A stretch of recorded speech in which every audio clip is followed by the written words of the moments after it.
Ayan, mga langga, kumusta kayo? Ayan. Ngayong araw, mga langga, ipapakita ko sa inyo kung paano ko ginagawa ang um, biko. Paano po ako gumagawa ng biko na hindi madali mapanis. Itong biko ko na to, mga langga, subok ko na ito, 1 hanggang 3 araw po na hindi nakalagay sa rep, hindi po yan masisira, mga langga. So, ganito ko ginagawa yon. Ang ano po dito, ang sukat po nito ay sa 1 kilo, 2 gata. Kakang gata po ha, hindi yung kayo yung magpipiga.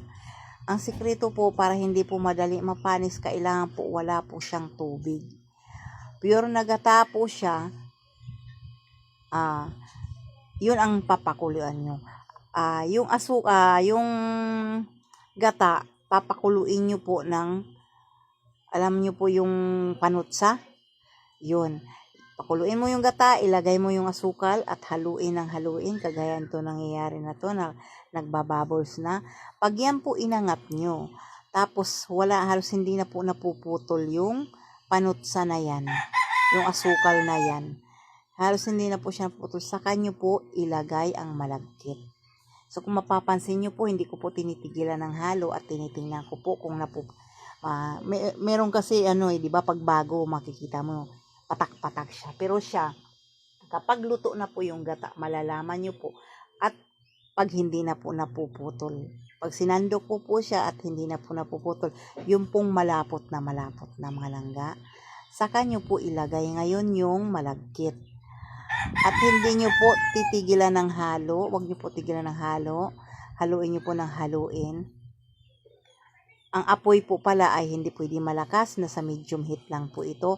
At kapag nandoon na kayo sa paghahalo, mas hinaan nyo pa po yung apoy yung sakto lang na hindi mawala yung init niya habang hinahalo.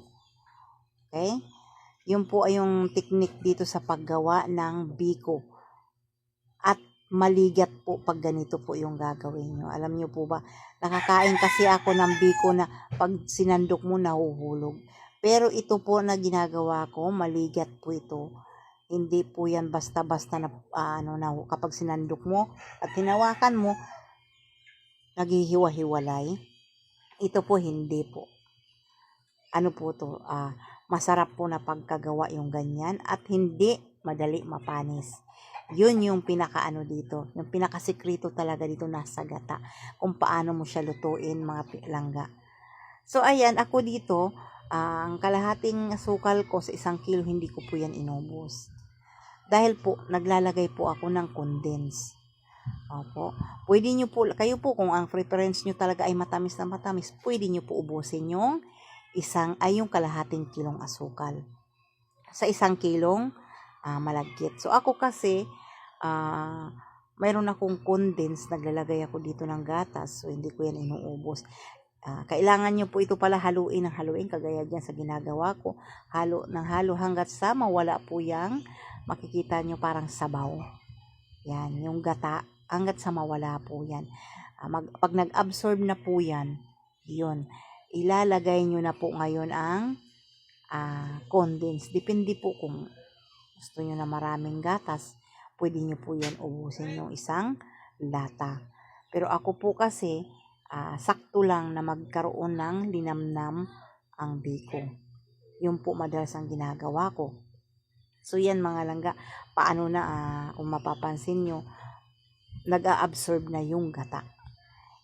Ayan po.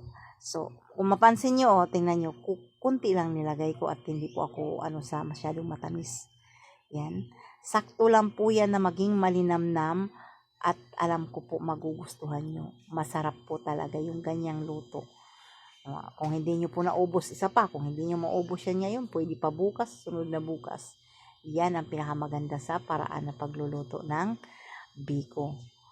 At ako pala ay mahilig ako sa naggagawa ko ng latik o ang tawag lunok. Yung maggagata ka tapos pamamantikain mo, yung itatoppings mo. Ito po yung masarap ganyan pong luto.